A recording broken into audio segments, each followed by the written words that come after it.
I just want to go back to touch a bit on wellness, which is something on the lips of almost every HR as well as business leaders recently. Truly. Given how pandemic has forced many people to work from home, Yeah. it also come together with a set of challenges that many did not foresee. Because your home is will be different from mine, and also there will be a lot of external factors that one has to undertake. From what you are seeing right now, what are the things that you feel companies should really be focusing on, or what might they be doing wrongly, given your vast amount of experience when it comes to wellness?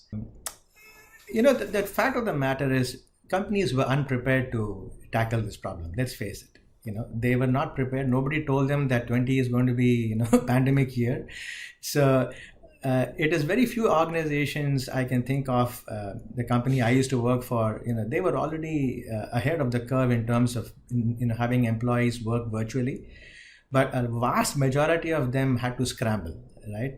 Business continuity was one of the biggest things, for people at that time. The I won't call it a mistake. I would probably call it lack of preparation. And then, because of lack of preparation, it's about HR not knowing where to go. Where do you go to, right? Whom do you talk to? Who are the people who know about this topic, right? And I can certainly, I can say humbly that I'm one of the few who have done research on this topic. The mistake that they do is they are grappling for solutions, right? And then I wanted to touch on this as well, which is I find a lot of interest by venture capitalists to pump money into all these fly-by-wire, app producers who are smart guys. They know how to create mobile apps and stuff, and then they throw a few ingredients into it. It's like cooking in a cookbook. You throw a few psychologists, a few coaches, provide a platform, and then push it out to the customer.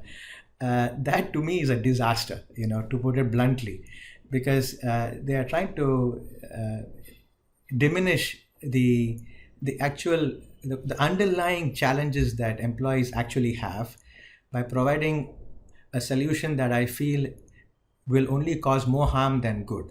You have to help employees build resilience, and resilience does not come by pushing employees into therapy at the drop of a hat, which is what these apps do.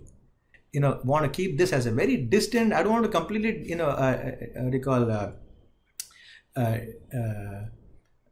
ignore or overlook its value, but I want to keep it as a very distant third option.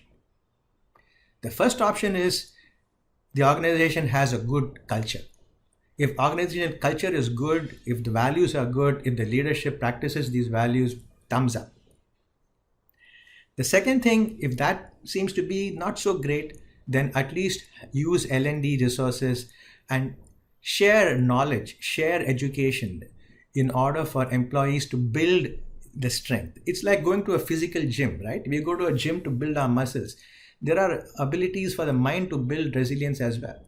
There are situations where what we do in our versatile resilience course is we teach people the 15 different type of cognitive distortions. We are Asians. We have a different, huge amount of local wisdom, traditional wisdom, traditional ways of managing stress, like Tai Chi in the case of China. You have, Qigong. I'm a practitioner of Tai Chi myself.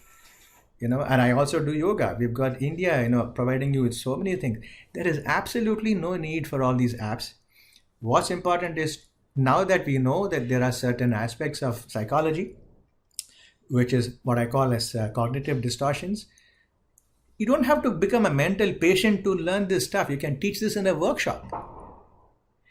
I tell people, don't make a person a patient and then give him a treatment. Treat the person as a person and give him the empowerment for him or her to, strengthen their mind, which is exactly the strategy that we have.